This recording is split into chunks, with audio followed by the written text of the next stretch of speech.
The other night, our son Asher woke up around midnight sobbing. I got up with him and tried rocking him back to sleep. After a half hour, I couldn't get him to stop crying, so I put him back in bed, hoping he might just cry himself back to sleep. Instead, he cried harder and louder. After about 10 minutes, Chad got up with him. I pulled my son out of his crib and rocked him as he cried and cried. For a half hour, I sat with him as he sobbed. Finally, Trina got up again and took over for me. We tried everything to help him. We changed his diaper, gave him some baby Tylenol, and rubbed Orajel on his gums. Nothing worked. We were at a total loss as to why he was crying and what we could do to help him. After Trina had taken over for me, I stayed in the room while she rocked him and held him so tenderly. I sat there and watched as she ran her fingers over his head and whispered to him, trying to comfort him. You could see the love and concern she had for our son. There was nothing in that moment she wouldn't do to comfort him or alleviate whatever it was that was bothering him. As I watched, I said a silent prayer thanking God for her and that my son has a mommy who loves him so much. While I prayed, I started thinking about the babies we've held that have no mom or dad to comfort them in the middle of the night. In Honduras, there's a place called casitas, which is Spanish for tiny houses. Casitas is run by the Child and Family Services of Honduras, and it is where they bring children who have been abandoned, neglected, or abused. It is not an orphanage. It is more like a warehouse for children. If the children are lucky, they'll go from here to an orphanage, but the orphanages in Honduras don't usually have room. Casitas is made up of a number of small housing units, which is how it got its name, tiny houses. In the infant house, there are typically between 12 and 20 infants at a time, and maybe 1 or 2 ladies to look after them. It is one of the saddest things you will ever see.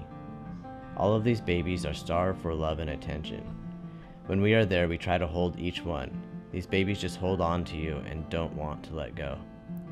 As Asher cried, I was transported to this place. I thought about these babies. What happens when one of them wakes up crying in the middle of the night? Who is there to hold him? I can't get this out of my head.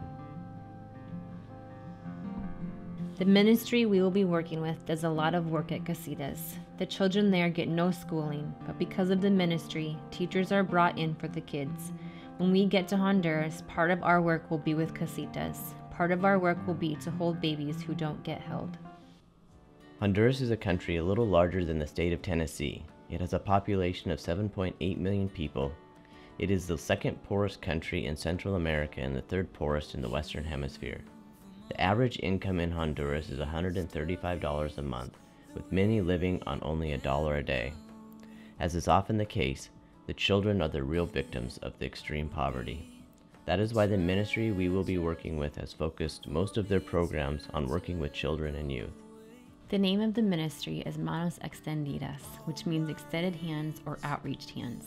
We will be extending our hands to the needy and abandoned kids of Honduras. In addition to casitas, we will also be working with the girls at the Eagle's Nest.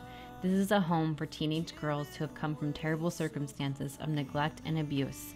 Here are some of their stories. Blanca is 12 years old. From the time she was 9 years old, her brother began raping her. Her family knew but did nothing about it. Finally, she had enough, so she took a knife from the kitchen and stabbed him in the heart. Then she threw his body in the river. Suzanne is 13 and was sexually abused by her stepfather and was forced to sell tortillas on the street since she was 5 years old. In order to get away from the abuse, she ran away and turned herself into the Child and Family Services and ended up at tiny houses. That is where the ministry found her and took her into the Eagle's Nest to give her a new life. Hazel's family owns a hotel where they rent rooms by the hour. The hotel is used night and day for prostitution. Hazel is 15 and was never allowed to go to school. Instead, she was forced into slave labor cleaning the rooms of the hotel for up to 15 hours a day. She finally got the courage to run away and turned herself in to the police. The ministry also found her at tiny houses. Kendi spent her whole life being abused mentally and physically by her mother. Her 71-year-old father sexually abused her since she was very young. She had never been to school. When she came to the Eagle's Nest, she couldn't even write her name. She is now reading at a 2nd grade level. The ministry has helped prosecute her father, and he is now serving time in jail for the sexual abuse. Kendi recently celebrated her 16th birthday. After blowing out the candles on her cake, she started to cry.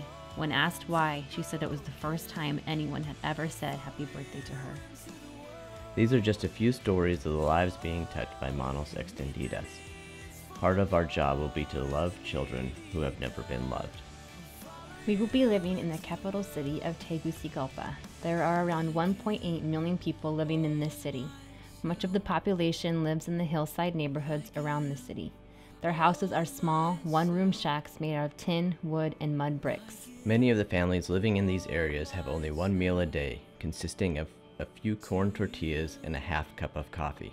In these impoverished neighborhoods, Manos Extendidas has built feeding centers where they provide preschool education, medical and dental services, an early brunch, and a nutritious noon meal for children ages 3 to 5 years old. Every Saturday at these same facilities, they conduct a Sunday school ministry and provide more than 300 meals to children aged 14 and younger. Through these efforts, they are decreasing the number of little ones who, driven by hunger and lack of opportunity, are forced into lives of prostitution, child labor, and crime. Part of our job in Honduras will be to feed children who otherwise go to bed hungry. Part of our job in Honduras will be teaching youth about a new way of life. These are just a few parts of the ministry we will be doing in Honduras. We aren't going to an easier way of life. In many ways, life is going to be much harder. But we know this is what we are called to do. This is where our hearts and our passions are. However, we can't do this alone. We can't do this without you. Without people who are willing to pray for us and help fund our ministry, we will not be able to do this ministry. We will go into the pit if you hold the rope.